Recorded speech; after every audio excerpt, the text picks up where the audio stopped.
तैयार है, प्रशासनिक तैयारियां मुकम्मल कर ली गई है। अब बारी जनता की। हम सीधे रुक करेंगे। अजय हमारे सहयोगी हमारे साथ लाइव जुड़े हुए हैं। अजय, तमाम तरह के वादे किए गए जनता से और जनता ने तमाम वादों को खामोशी से सुना है और जनता अब ईवीएम का बटन दबाकर अपना मत दिखाएगी, अपना किसके वादों पर कितना भरोसा हुआ है वो बताएगी। प्रशासनिक तैयारियां भी मुकम्मल है।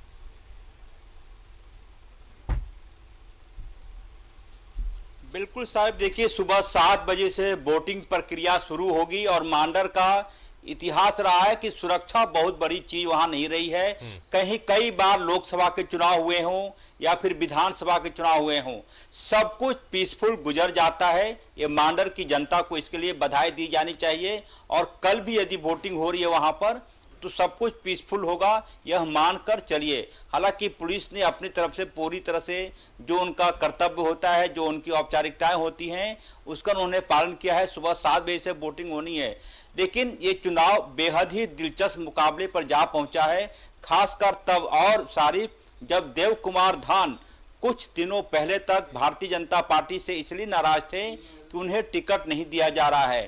जाहिर सी बात है, भारतीय जनता पार्टी में रहते हुए देव कुमार धान के जो बोल थे, जो उनके नारे थे, कुछ और था। लेकिन उन्होंने पलटी बीमारी तो ऐसी पार्टी के तरफ झुक गए जो पूरी तरह से विचारधारा के विपरीत है भारतीय जनता पार्टी के। तो ये तमाम चीजें हैं, जनता देख रही है। बंधु तिर्की की बेटी इस चुनाव में खड़ी है और सीपीआईएम के भी वहां पे चुनाव में खड़े हैं, सुभाष मुंडा। ये तमाम ऐसे लोग हैं जो कि मांडर में काम करते रहे हैं, लगातार लोगों के बीच मौजूद रहे हैं। हेलीकॉप्टर वाला कोई प्रत्याशी वहां नहीं है। कई बार ऐसा होता क्या है कि चुनाव के मौके पर कई ऐसे प्रत्याशी होते हैं जो हेलीकॉप्टर प्रत्याशी के नाम से चर्चित हो जाते हैं, यानी कि जो जिन्हें लोग पहचानते नहीं, जो इलाके में कभी लोगों के साथ रहते नहीं। लेकिन अच्छी बात यह है कि जो 4 प्रमुख प्रत्याशियों की बात न्यूज 11 लगातार कह रहा है, चारों के चारों ऐसे प्रत्याशी हैं जो कि जनता के साथ सुख दुख में खड़े रहे हैं। किसका पलड़ा भारी है, कौन जीतेगा कौन हारेगा, ये मांडर की जनता पर छोड़ देना चाहिए, क्योंकि मीडिया का ये काम भी नहीं है कि किसके पक्ष में। लेकिन ये तो तमाम जो चीजें हैं, जनता बहुत समझदार है मांडर की।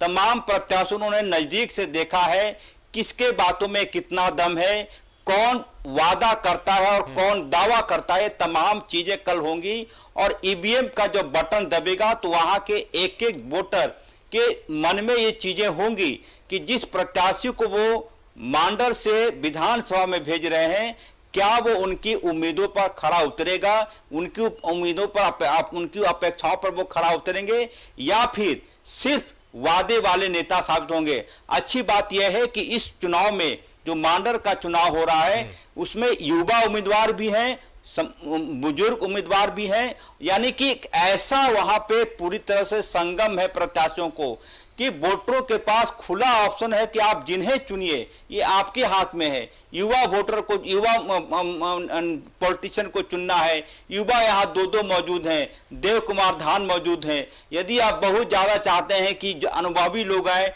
तो गंगोत्री कुजूर भी वहां मौजूद है। यानी कि मांडर के जनता के दोनों हाथ में लड्डू है। किस हाथ से वो लड्डू खाते हैं ये कल पता चलेगा। सारे बीते चुनाव में जो देखने को मिला था अजय, 1-to-1 फाइट थी महागठबंधन और एनडीए उम्मीदवार के बीच, लेकिन इस बार त्रिकोणीय मुकाबला है और वो अब देखने को मिल रहा है कि त्रिकोणीय मुकाबला हो गया है। तीसरा कोण देव कुमार धान ने बना दिया है। क्या इसको लेकर जनता के बीच कोई कंफ्यूजन है या फिर जनता अपने मुद्दों को लेकर या वादों को लेकर स्पष्ट है?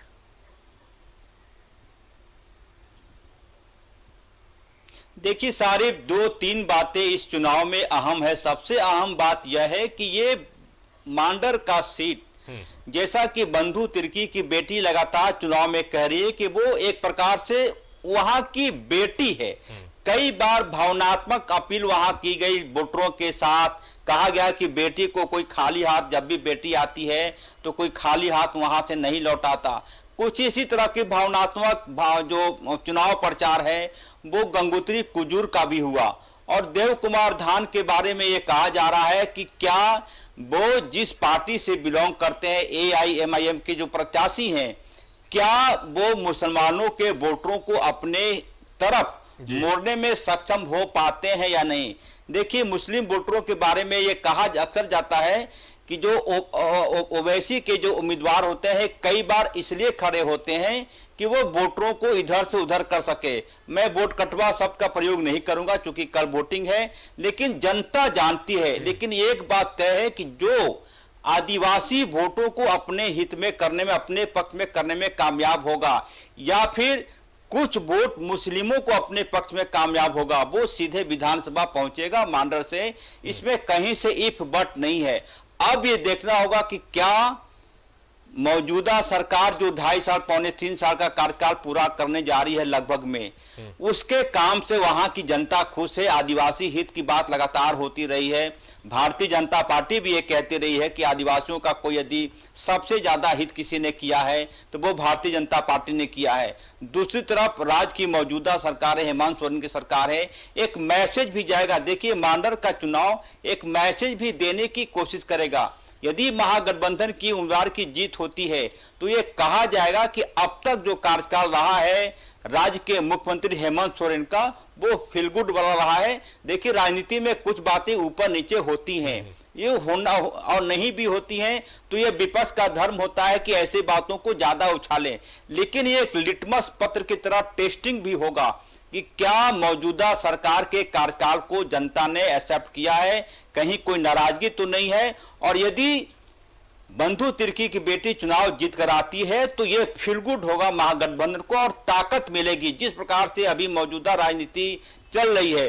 दूसरी तरफ यदि गंगोत्री कुजूर जीत जाती हैं तो यह माना जाएगा, ये मैसेज आएगा। ये जानकार बताते हैं, चुनाव पर्यवेक्षक जो राजनीति में सीधे दखलते, उनके तरफ से ये बातें आती हैं कि भारतीय जनता पार्टी इन बातों को लेकर ज्यादा प्रचार प्रसार करेगी कि मौजूदा सरकार से राज्य की जनता खुश नहीं है, और उसका परिणाम मांडर में दिखाई पड़ा। देव कुमार धान, मैं बार बार कह रहा हूं कि ये मुस्लिम वोटरों को, जो जितने मांडर में मुस्लिम वोटर हैं, जो आंकड़ा हमारे दर्शक देख पा रहे होंगे आपके माध्यम से, मुझे नहीं लगता कि तमाम मुस्लिम वोटरों को देव कुमार धान अपने तरफ करने में सक्षम होंगे।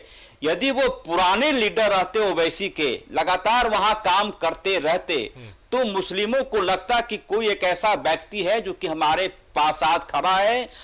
आप ये कैसे राजनीति में कैसे लोगों को समझाएंगे कि 10 दिनों पहले तक आप भारतीय जनता पार्टी से टिकट की दावेदारी कर रहे थे, टिकट की मांग कर रहे थे, लेकिन आपको भारतीय जनता पार्टी ने निष्कासित कर दिया। फिर आप एक ऐसे पार्टी में गए जिसका कि झारखंड में शायद अभी बहुत ज्यादा ताकत क्या कहे, उसकी उपस्थिति भी बहुत ज्यादा नहीं है। तो मुस्लिमों को ये बात समझ में आएगी कि ओवैसी का जो उम्मीदवार हमारे सामने खड़ा है, ये पलटी मारने वाला एक ऐसा उम्मीदवार रहा है जो कि कल तक भारतीय जनता पार्टी के साथ रहा है। मुस्लिम के बारे में ये कहा जाता है कि कुछ लोग वोट बैंक के रूप में उनका इस्तेमाल करते हैं, लेकिन अब ऐसी बातें नहीं रही है। मुस्लिम समाज समझदार हो गया है। पिछले कई संसदीय चुनाव की बात करेंगे, विधानसभा चुनाव की बात करेंगे, मुस्लिम समाज अपने प्रत्याशियों को ठोक बजाकर देखता है कि ये जो व्यक्ति विधानसभा में जा रहा है, ये जो व्यक्ति लोकसभा में जाएगा, क्या हमारे पक्ष में आवाजें बुलंद कर सकता है या नहीं। तो मुझे लगता है कि मुख्य मुकाबला सारिफ गंगोत्री कुजूर और बंधु तिर्की की जो बेटी है, जो महागठबंधन के प्रत्याशी हैं, इन्हीं दोनों के बीच होगा। कुछ वोट देव कुमार धान काटेंगे, लेकिन मुझे नहीं लगता कि विधानसभा जाने में उनकी किस्मत साथ देगी। गलती उनसे बड़ी गलती हुई है देव कुमार धान से।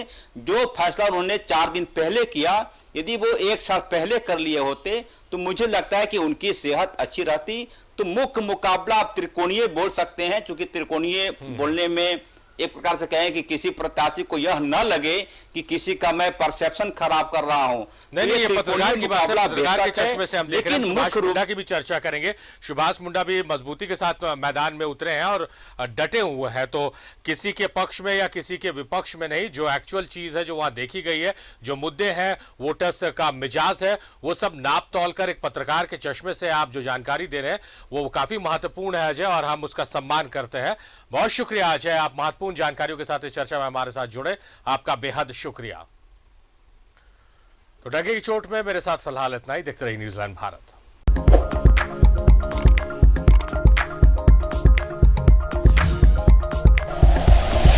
Like and share videos, subscribe करें हमारा चैनल और प्रेस करें बेल आइकॉन। न्यूज़ 11 भारत, सच है तो दिखेगा।